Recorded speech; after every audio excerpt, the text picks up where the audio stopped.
Hello, everybody. I am the man whose knowledge is the least. I am Mr. East. And to my right is the man who's too hot to handle, Mr. Chris Mandel. Whoa. Hello. That was a nice intro. You like that? I thought about that. Did you just make that up? I thought about it on the tube. I thought, Did you? Need a little thing, yeah. Always nice to be introduced. Yeah, welcome back. I guess, hello, listeners. It's been a while, even though we did our little trailer catch-up the other week. This is the official launch for season 2 of House of the Dragon. Yes. Are you team green or are you team black? Just don't mention the chocolate brand. Should we get that out of the way?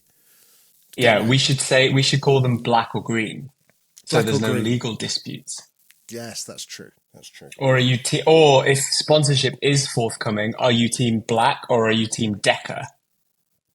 Oh, I like it. Yes, yes. Yeah. If Green and Black's Organic Cocoa do want to sponsor the podcast, though, we'd be very interested in that. We'd be very interested. Yeah, we're open to discussions. How have you been? It's great to see you. It's great to be back. Likewise, it does feel good to be back. It's always nice. I kind of like, as I think I said on the pod last time, with anything to do with Thrones, I have to pretend I'm like a kid around, like, who's too excited for Christmas. Gets to you remember when you were at school and it got to October and you'd just be like, you'd start fizzing. And as you kind of started maturing, you were able to kind of just put it out your mind until like the first week of December or something like that. And then kind of you got excited. I'm a bit like that with Thrones. I have to forget that somewhere in the world, someone's in an edit suite, like making it now, you know? And this period before any show is so exciting where you're like, I have no idea what we're going to be obsessed with. I have no idea what discourse is going to be. And no idea if it's really going to be good. It's like, 6 weeks out at this point? Yeah. It's like early June or something. So we're still a way off. But the reason we're having this emergency convening is that we had been talking about doing like a double episode where we kind of recap and revisit season 1. Because the thing about it now is it's been like a year and a half since season 1. Yeah. And it's tough being a fan when you've got to wait a long time between shows and who knows what the wait for season 3 is going to be like. So we thought it would be fun to check in and do a little quick kind of, not a super deep dive because we've done every episode of season 1, which you can go back and listen to. Award-winning. Cool. Award-winning. Oh my God, I know. We have to talk about this. We do. Sorry, This is actually meant to open on this, but I got distracted by your wordplay. Look at that. Tell everyone what happened. Well, if you're watching on YouTube, you can see this is a very heavy, very substantial Lovey Award, which is like a big deal in podcast land. So it's got engraved on the side, which we have been awarded. Yeah, our episode that we did with Paddy, which I think was about episode 7, was it something like that of last year? That we got awarded features and best co-hosts, like in the whole of podcast land. It is absolutely amazing. I told somebody about this because, we sort of knew about it at the time and we were all very excited, weren't we? We were very pleased. Yeah. And then you to actually see a physical award is quite exciting. Yeah. And there's another one, there's another one here for you in bubble wrap. I'm really excited about this. I've been thinking, because we talked about it last weekend, didn't we? You and I, we had a chat. Yeah. I called Jamie I was so excited, and he just, because I'm so young, he thought it was a butt dial because young people don't make phone calls. But it was a sincere attempt to chat on the phone because I love chatting on the phone to people, only people I know. But we had a brief chat. I couldn't believe it. It looks so cool, and I'm so pleased. It's a really tasteful award as well. So we decided to do a bit of a rewatch and divide it into 2 episodes, episodes 1 to 5, and then episodes 6 to 10. 6 to 10. That'll be another one, and actually works out quite well. It's younguns and versus olduns, as it were. Exactly. And you rewatched quite a while ago, right?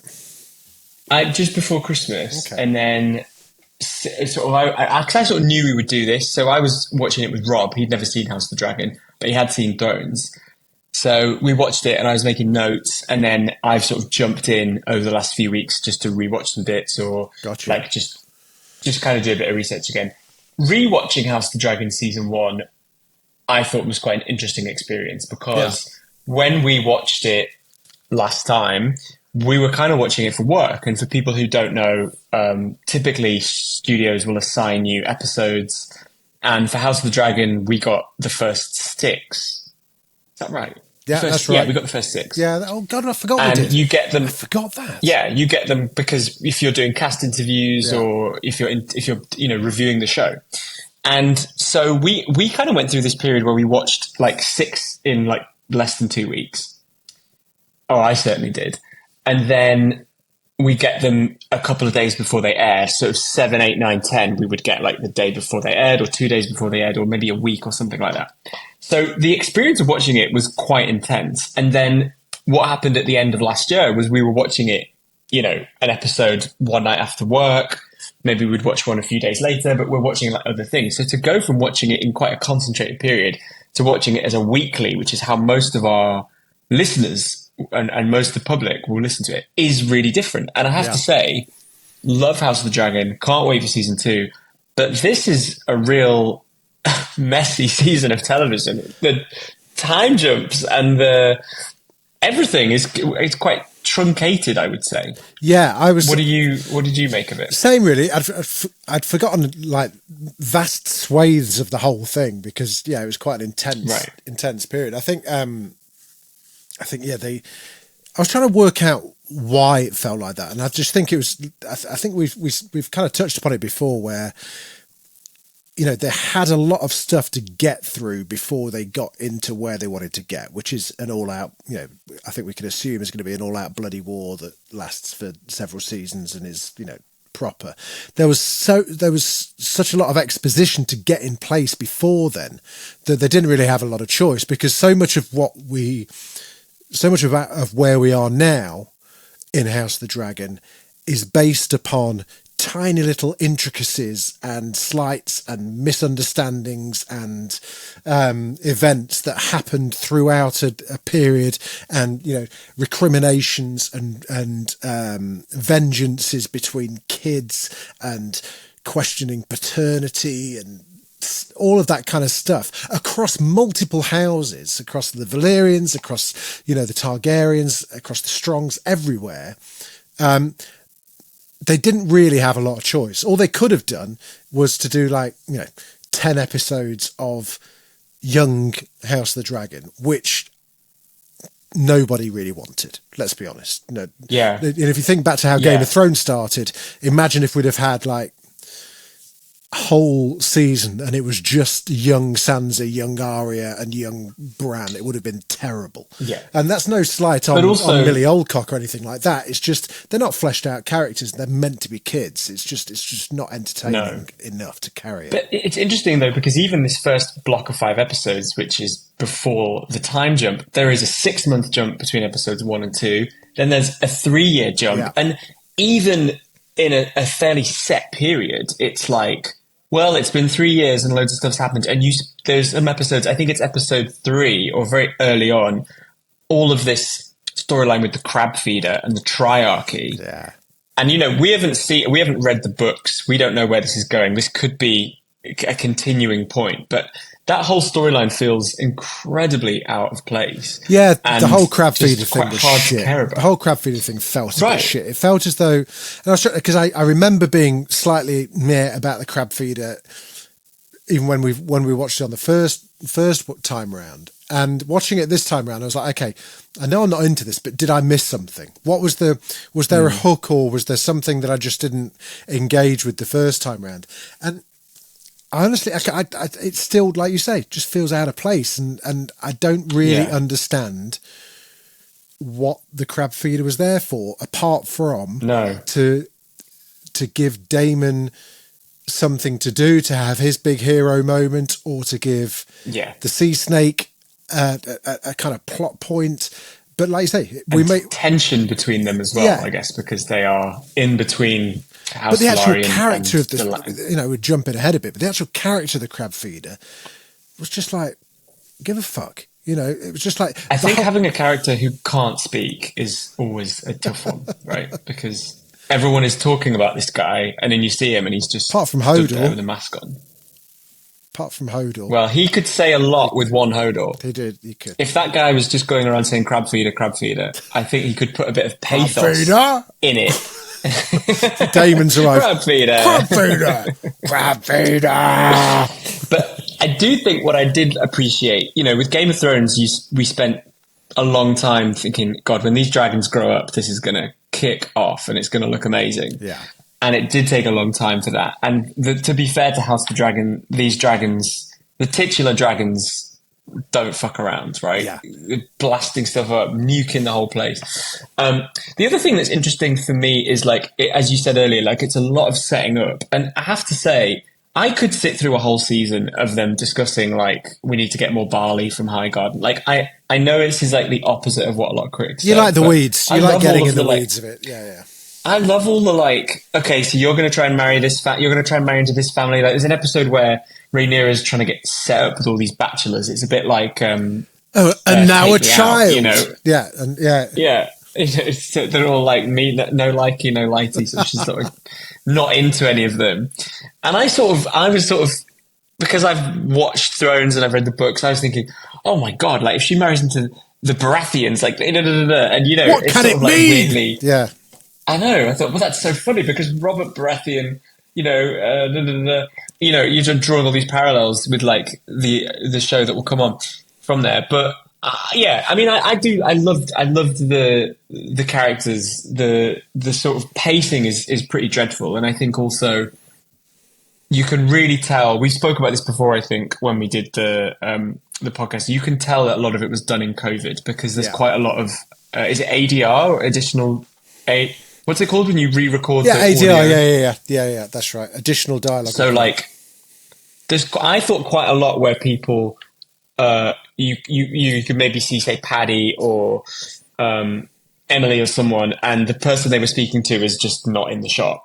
Yeah. There's just quite a lot of and it was obviously to do with working during a pandemic, and no sort of criticism to it, but it does, I think, sort of date it in a really interesting way. Yeah. That's true. Yeah, but, very little. Yeah. Ironically, very little physical contact. Let's talk about bits that we think have held the test of time. Then, from episodes 1 to 5. What you go first? What do you think was really good? I think the through line for it is Rhaenyra and Alicent. I think that works really, really well as they start off so close. And I think, again, I thought, whether intentionally or not, there was quite underlying sort of sapphic tones to that friendship, that there was something quite like Luca Guadagnino, Call Me By Your Name, about they're so close, they're closer than siblings. Yeah. And then they diverge quite suddenly. Yeah. And I think also just on that, Emily Carey, who played Alicent as a child, as a sort of young girl, I don't really think gets a lot of credit because Millie Alcock, was so good. And then the adults, Emma Darcy and Olivia Cook, get a lot of acclaim for their work. True. I think Emily Carey gets left out of the conversation. I thought she was absolutely amazing in it. Yeah. As someone who is really has absolutely no agency, but is sort of having to do right by some male figure. And, her scenes with Paddy are so awful because you're like, oh my God, you're like a child. Yeah. But at the same time, I thought she was just such an amazing, she played it so well. So I thought the relationship between those two girls really worked. And I think, especially in this 5 episode block, because we see that friendship deteriorate so consistently. Yeah. Because this 5th episode, this is where Alicent arrives to the wedding late. She's wearing the Hightower colours for the she's stopped wearing the Targaryen colours, and you know, you've got these great gossipy guests, of which I would almost certainly be one if I was in Westeros, being like, "Oh, you know what this means? You know she's what this wearing, means?" yeah. Like and I loved all of that. Do you know what I thought about that Like, bit in particular? That like you say, that exposition whispering thing. That's something we wouldn't have had with, and I, don't want to draw comparisons to Thrones too often, but that isn't something that we would have had with Thrones. People would have picked up on that because someone would have read it in a raven would have mentioned something about wearing green 4 episodes before. It would have been buried as an Easter egg somewhere. I felt that bit was a little bit kind of like, oh, just in case you didn't know, which obviously it was. But my you're right about Only Carey. Got a bad rap in terms of, but that's because everyone else was so good. The one thing I would say about Alicent in the first seasons 1 to 5 is that, and what jars so much when you go on to episode 6, is I never really felt that wrath, that kind of rebellion build. All we got was her wearing a dress. And then we arrive at episode 6 and we have this fully formed, furious, very different grown woman. I just felt, if anything, I would have maybe liked to seen that rebellion start maybe an episode before, so that we could get a bit more understanding about what the fire was in her belly. That was the main thing. Because we're not with her, we're not seeing it dawn on her. We just witness it as the crowd does, which again makes sense for the constraints. But what you kind of want is POV with her. She didn't really have anyone to talk to either. This is the other thing with the, the cast and where everything is. Remind the listeners what we're talking about. So again, the whole thing is built around misunderstandings, accusations, all around. There's about 3 different arguments about parentage knocking on. This was to do with, unless I'm wrong, Rhaenyra banging Damon in the kind of the pleasure house. So Rhaenyra, I don't think they actually did bang. They had a bit of fingers and tops, as they say in Derby, but that was about it. Yeah, I think that's right, because when Rhaenyra and Damon do eventually hook up again after the time jump, I think the idea is that they give into it. Yeah. And they lied to themselves. They restrain. They didn't go all the way at the time. So then she goes to Criston Cole. She went to Criston Cole, didn't she? And she was just like, "Is it true?" Yeah. And then she's saying she's so clever, Alison. There are 2 massive fundamental things in the whole of season 1 that she misunderstood. One that was that Rhaenyra didn't bang Damon then, and the second thing that she misunderstood was Viserys' dying breath, where she got Aegon mistaken. So I'll pause because I'm frozen again. I'm just trying to think about the smartest way to lay it out. Rhaenyra and Damon have a night on the town. It doesn't go all the way, and then Rhaenyra, because Criston Cole is like sworn to look after her, she seduces Criston, sleeps with Criston.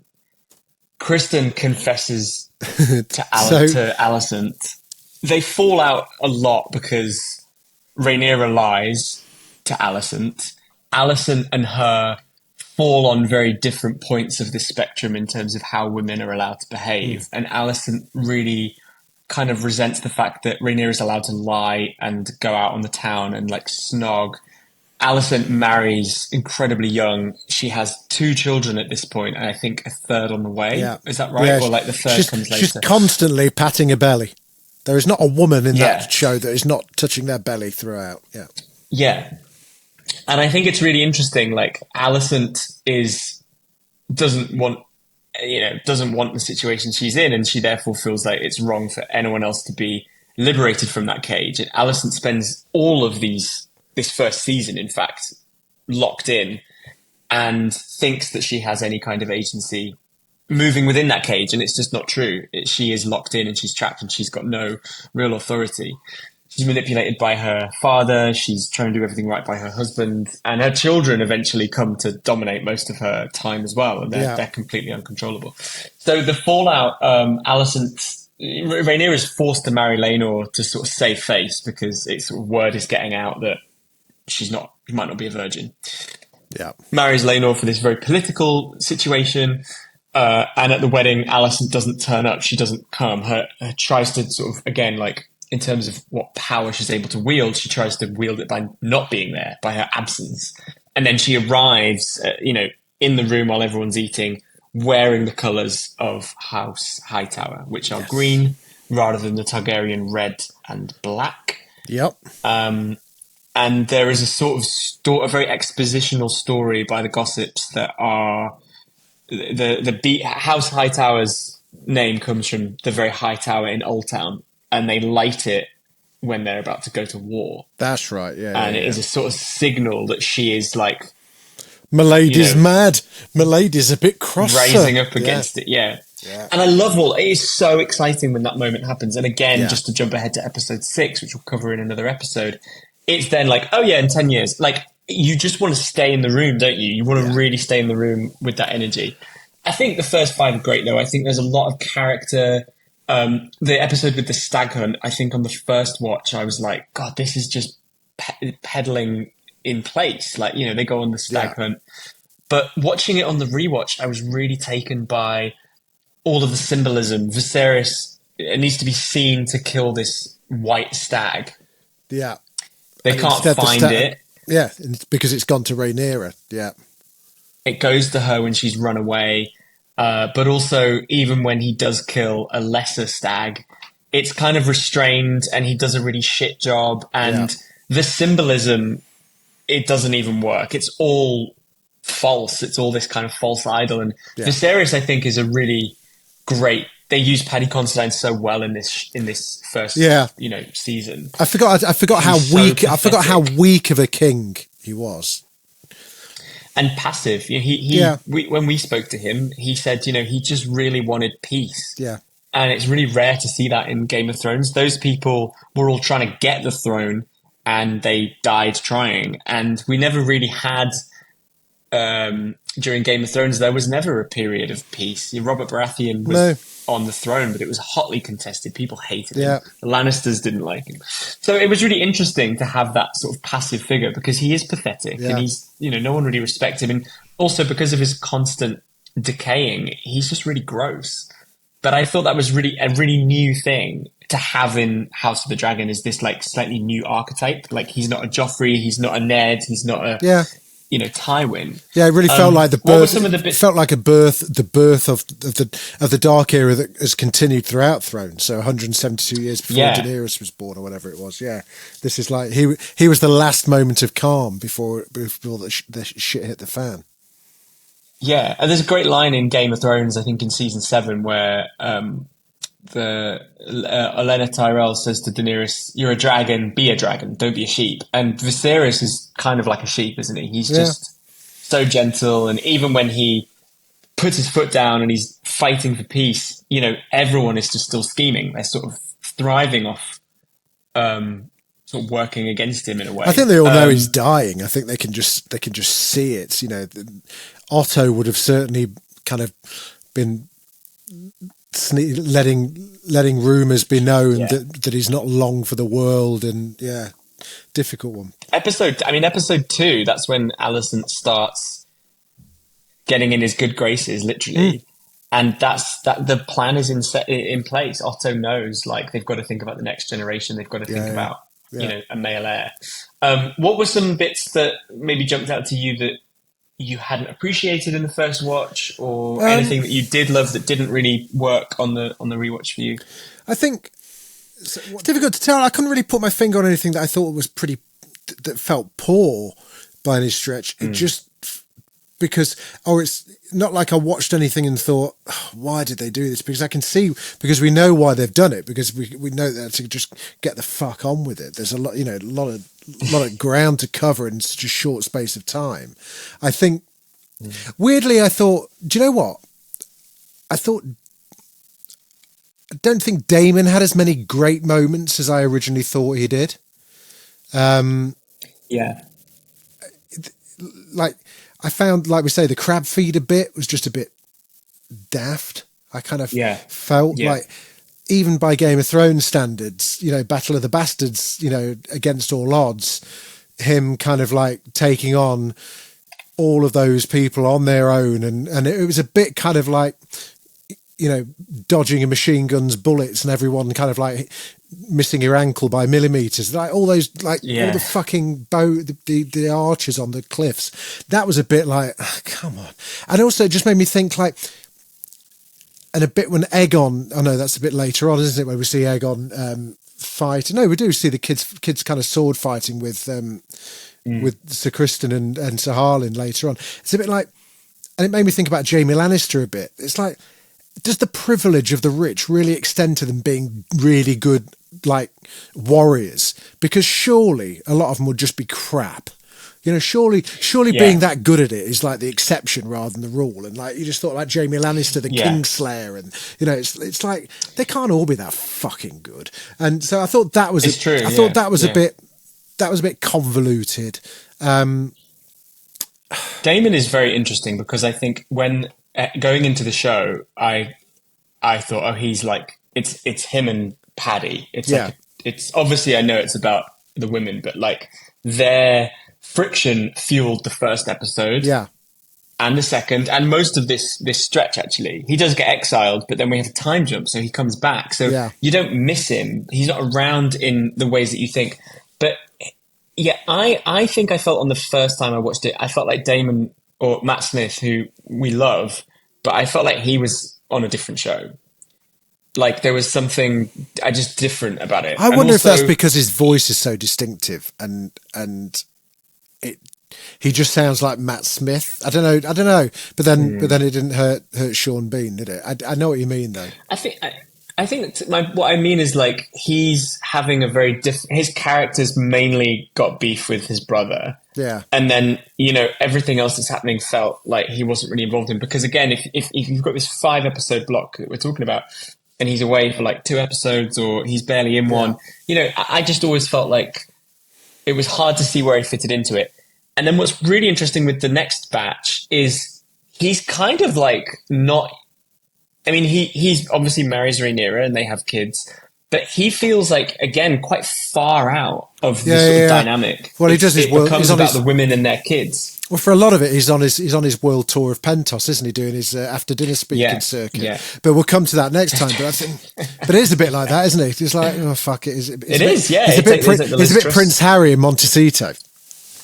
Yeah, exactly. Selling his jam. Yeah. I really like it. And again, I think like what's also maybe good to remember is that we have seen one season of maybe 4 or 5. Like, there's so much room for it all to go. But it's a very interesting kind of, even setting him up against Criston Cole in the very first episode, that didn't really sort of, that wasn't a sort of central dynamic for these episodes. And I think, again, Criston Cole's character felt a bit of fluff. So I'm interested to see where they take him in season 2, because I think at the end of episode 5, isn't it, where he kills Laenor's no, it is Laenor, isn't it? Yeah, Laenor's secret boyfriend, Joffrey. Yeah. That never really that felt, I don't know. I just didn't get that bit. I didn't really, I watched it back and I was like, I don't really understand the motive there. I don't know. I get that you're cunt struck and that you kind of like, I didn't really feel that storyline much, I have to say. I think because quite a lot of things have to happen quickly. Yeah. Episode 5 is particularly guilty for this because we meet Joffrey and then he gets killed that episode. Yeah. And this is supposed to be Laenor's lover. This is sort of everyone in the family's kind of like, hey, like he's got a guy on the side. Like, it's cool. House Velaryon are woke as fuck and we love it, right? They're just like, you have to go and get married, but you can like suck this boy off when you want. Like, great. That's so supportive, affirmative behavior. But then the loss of that is supposed to really resonate, and that's supposed to sort of drive him to being a little bit of a, man about town when he's older. Yeah. And we're just not really following him through that. But I think with Criston, it is kind of out of nowhere where he goes apeshit and kills him. but also the Joffrey taunting him, like it happens so fast because it has to happen when it happens. Yeah. And I think they are sort of trading jibes because Joffrey knows that he's like construct with Rhaenyra. Yeah. And she's getting married, and then but I think like they have to get Criston to do something by that episode's end to get Alicent to kind of save his bacon and get him on his side. It feels like a lot of things have to happen. Yeah, they work backwards from the ending. Yeah, true. But that's what you have when you have like a few episodes to play with. And again, if it was Thrones, you would have Criston being Rhaenyra's like mate for like a whole season, and then when he swaps to Alicent, it has more of an impact. It would be a big deal. Yeah, true. So it feels very it feels quite claustrophobic in places. Yeah, but I think I think for the vast majority, I enjoyed it a lot more than I thought I would. I thought, the moment where Viserys announced that he was marrying Alicent, and Millie Alcock just does that, where she shifts her gaze and she's just like, wait a fucking minute. Like just before he says it, it's like such a great shot. I don't know. I'd love to know if they edited it, if that look was like planned, or whether they just found that in the shots and put it there as a good edit. But it was, it's such a good moment. It's like, it was been interesting watching it with Rob because he knows nothing. Right. So I was like, what do you think's going to happen? And he was genuinely like, I remember him saying like, the propulsion of this episode is, can Viserys marry, is it Laena, the child? Yeah. He was, so when he was like, the whole thing is about him coming to terms with having to do these awful things, right. Essentially marry. And he was genuinely like, oh shit, I forgot about her. About Alicent, like when Alicent gets announced as the bride. That's the so I the thought scene, that was interesting. The scene with Viserys walking with, I can't remember the young lady's name now, Lyanna? I think it's Laena. Laena. It's Laena because it's who Damon marries. That's right, yeah. The shot of him like walking there, and it's like Jesus. You could just see, it's like, Jesus fucking Christ, I can't even have a conversation with her. What about, just like, It's like, what did your mother say? Oh, I won't have to bed you until I'm 14 or something like that. It's just like, oh God. It's like Viserys was like, I can I can marry my sister, but this is below the belt. Yeah. What I loved about that as well, this is the second episode, right, where they go to Driftmark to sort of set him up with her. She talks about, oh my God, I'm going to forget the dragon's name. Cyrex? The dragon that Aemond, Vhagar. Yeah.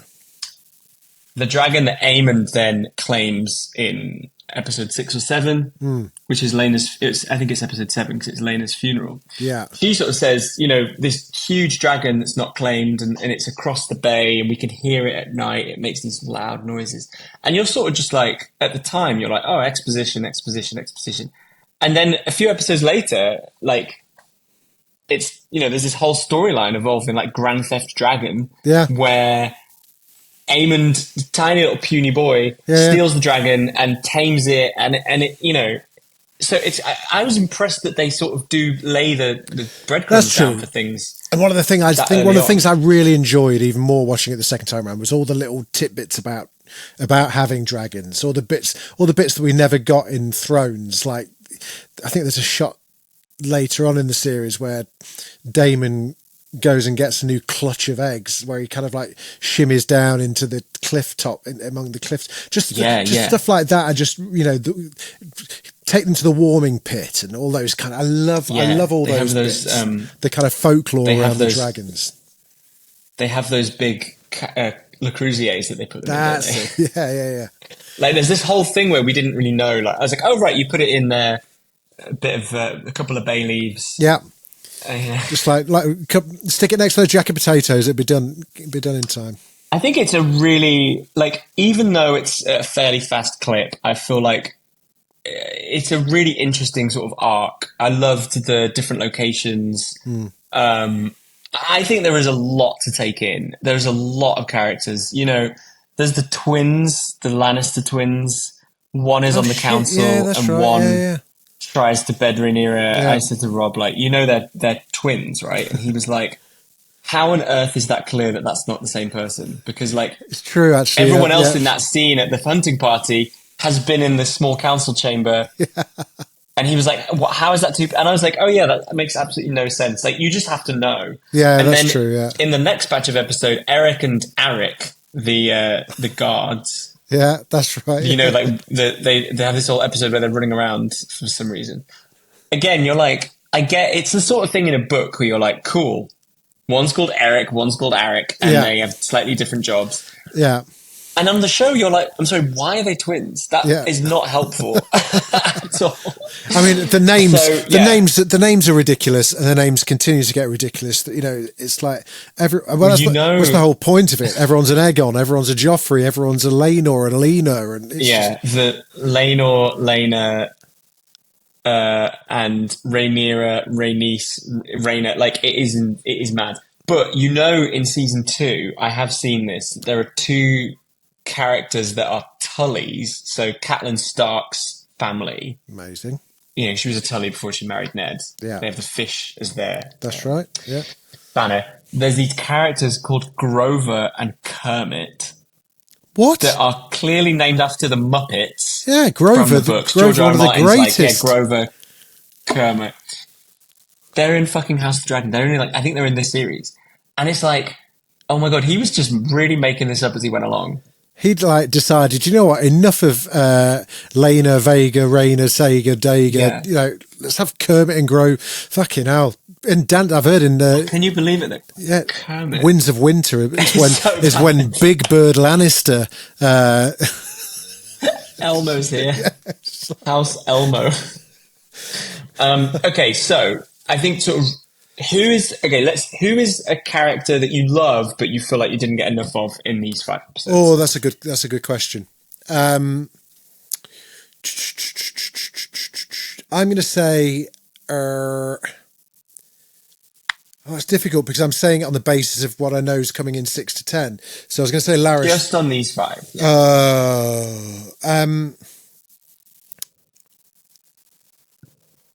I think.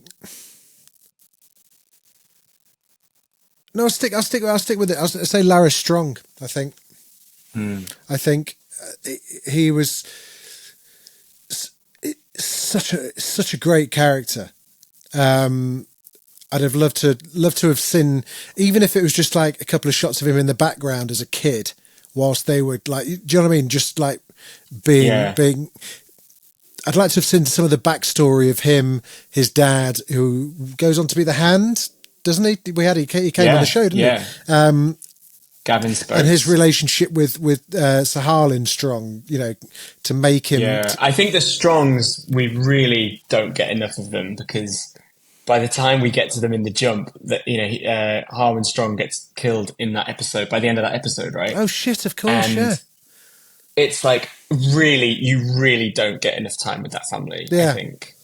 Oh, if I remember rightly, that was quite touching. Their relationship was quite touching as well, Harlan and Rhaena. Yeah. They're a really interesting family. You know, they're a really cool family. You've got the father, the brothers, one of whom is like a absolute beefcake, and the other who is, you know, essentially disabled. Disabled and also like supposedly so sinister that he cuts out the tongues of the people that do his bidding, so they can't reveal who made them do it, yet makes them wear a badge of his sigil. Oh my God, I never noticed that. So I'm going to cut out your tongue and you're going to do my killing for me. Just pop this little membership badge on there. That's just so everyone... true. Why does he do that? That is just because it's a firefly, it looks cool. Yeah. Yeah, he's a great character. My nomination for a character that we don't see enough of is actually Eve Best as Rhaenys. I feel like she's not in as much as you think. Like she does get a couple of lines in, but she's kind of on the sidelines. And every time she wasn't in a scene, I was like, I could just do with her, just sort of like, no, you're right. Well, every time she was on screen, she absolutely nailed it. I wonder. I mean, again, don't know anything about the character or the books. You've got to assume that they don't hire someone like Eve Best just to be in the background forever. You know? I saw, because they're all sort of off doing junkets and they're off doing bits and pieces and panels. She's gone out with a few of them to do some press in Spain, I think, or Nice. Mexico. So, Nice. They've got her out on the circuit, which is great. Good. She was a good laugh. Yeah. I interviewed her for the premiere thing last time. That's right, I'd love to. I think she's cool. Yeah, she was great. Doesn't she live in Italy and she has her own, she sells her own brand of olive oil because she has all these olives. Amazing. She did a thing in The Observer, I think, last year when House of Dragon finished, and she was like, I have loads of olives to just make olive oil. It's like, oh my God, that's like my dream. What a life. Scientist. What a life. I know. So yeah, I think the first 5, I think there's so much set up.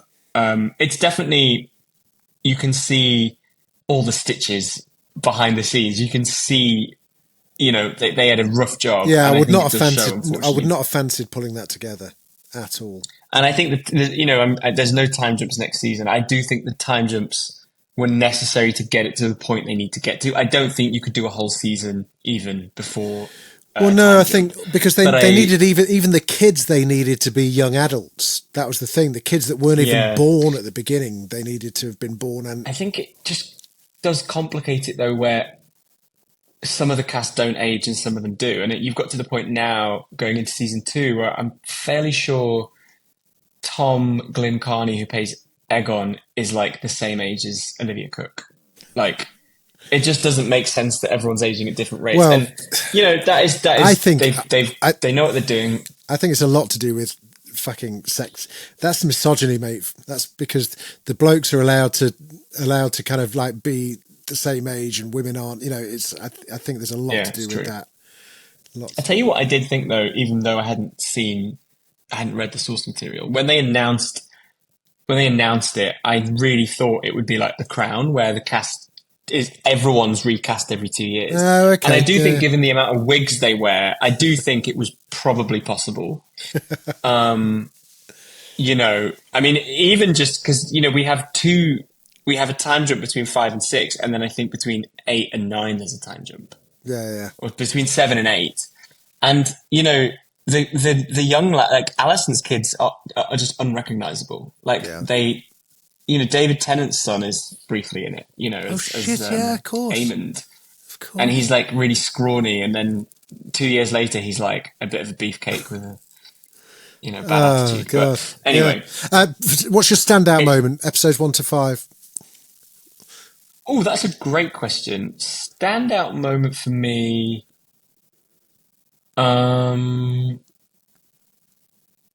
I think the standout moment for me. Actually, just going to change my mind about my first question. I said Lara Strong, Otto Hightower. Underused. Again, used quite sparingly, I would say. Yeah. Sorry, carry on. Standout moment from the first 5 episodes, I think, is probably the wedding, the big brawl at the wedding, because it's this very long dance sequence. Do you remember? They're doing all these kind of like we're doing the dance traditional the dance of the dragons.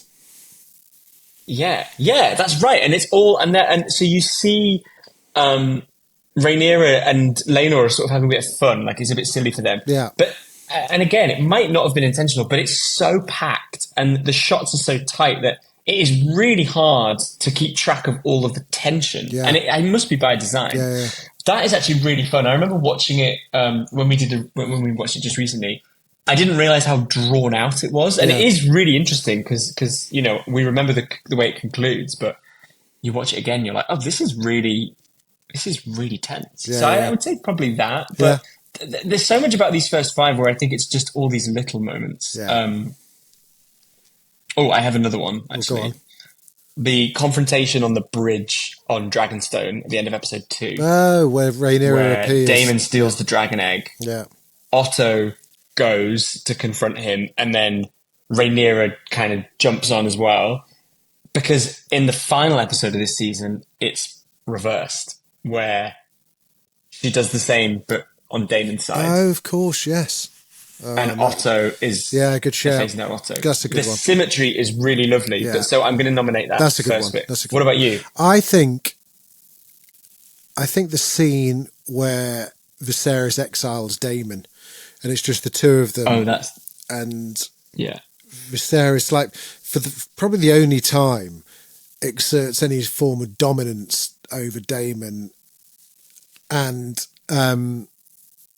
like does what you expect him to do. The only thing, because it also is still pretty ambiguous as to why Damon wanted. I think someone says to lessen when I think he's speaking to Alicent about it afterwards, says something like, why would he lie, and she says something like to lessen you, or to belittle you, or something like that, or to make less of you. But I thought the pair of them kind of Matt Smith and Paddy kind of going at it was just fucking great and really, really good. It just but still kind of like quite complex. I don't really understand why Damon would want his brother and king to believe that. Yeah, it's very confusing. I think they have to just get to such a specific point. Yeah. But what I like about those two is they don't look like brothers, but they behave like brothers. Oh, they do, yeah. I really bought that they were. I really bought that they were related, yeah, and it's not, as I say, it's not through looks. And it's a really, really just, they matched each other, I think. And again, it's just such a shame now that Viserys is gone, because I don't know if Damon has someone other than Rhaenyra, other than Emma Darcy, that he can really go sort of toe to toe with. Yeah. I mean, I have to say, Paddy stole every single final thing. He did. Yeah. The final thing I would say on this rewatch, the childbirth scene in episode 1 and the subsequent cesarean. Fuck me. Yeah, it was still pretty full on, wasn't it? Wasn't prepared for how intense that was. Yeah, like, I'd forgotten. We watched it at the premiere, right? And it is, I don't remember it being that visceral. I really was shocked. And I'm kind of, there was a lot of discourse around that, and we'll leave that there's plenty of that in our episode that we did with Terry White. Yeah. Don't disagree with any of that. I will say I just was like, God, what a way to start this off. I mean, but also, you talk about symmetry, and that was the first thing that was symmetrical, because at the start of episode 6, I think we start with Rhaenyra giving birth, and because then in episode 10, and Alicent demands that she just to carry the baby up. Fuck yeah. Oh, I'm looking for. But we have the episode 6, we have Rhaenyra giving birth, and then episode 10, we have her giving birth to, a sort of deformed and I think dead child. She does it again. That's her sort of ascension. Yeah. Oh my God. We've got really the bloody. Oh God, yeah, I've remembered that now with the really graphic. Sort of scaly, and it's all kind of black. And anyway, I think looking at the trailers for season 2 and the sort of idea I imagine is that it's all out war. This next bit feels like the stuff they're really confident in. I think the imagery and the ideas behind the childbirth and the womb is the battlefield for us. I mean, it's amazing to see, but it felt like a lot for them to try and take on, and they did get a lot of flack for it. But I'm really excited to talk about the next 5, because I think I love the adults. I think the kids are really interesting, and there's so much in terms of action. We've got the big confrontation over the dragons. We've got the knife fight. We've got so much. So we'll do this again. We'll give people a chance to watch a few episodes. Yeah. And let us know. I think what would be really good is, such is the norm now in podcasts since we last did Dragoncast, that Q&A episodes seem to be quite the thing now. If we get enough questions, so if you want to send in some questions, please do so. You can leave a comment. We'll do the best 5. Yeah. We'll do the best 5. And it can be about anything, it can be about Thrones, it can be about Dragoncast, could be about any other TV, it could be, and probably can't talk about our jobs though, can we? No, we can't talk about our jobs. Church and state these days. Yeah. It might be about where Chris gets his glasses from. It could be anything, It could be anything. But, Q&A episodes are the thing now, So, anything Richard Osman can do, I can do. I can't write a book. I can't present a house of cards. Forget it, actually. Lots of things he can do. I'm not as eloquent as Marina Hyde, sadly. Well, it's been great catching up with you. Great talking about House of the Dragon. Yes. And if you want to get in touch, just send an email to dragoncast@daftdoris.com. Was that the Was that the email address? I can't even remember. Well, you'll know if you get some. I can't even remember our bloody email address. It must be. That sounds right to me. Sounds about right. Dragoncast@daftdoris.com. Or leave so much easier when you had a PO box, wasn't it? I know. Or you can leave us an X or a tweet or whatever. 2 years now, people still call it Twitter. It's that worst rebrand ever. I don't X anymore. You know what? I don't actually. I think we'll put the links up for the new eps up there, but that's about it. I'm on Insta. Are we on Insta? Mm-hmm. Does Dragoncast even have an Insta? We'll set an Insta on yours. It feels like a bit of a safer space. Let's do that. Okay. Let's do that. All right, then. Take care, and we'll chat very soon. Yeah. Lovely stuff. See you, Dragoncasters. Bye.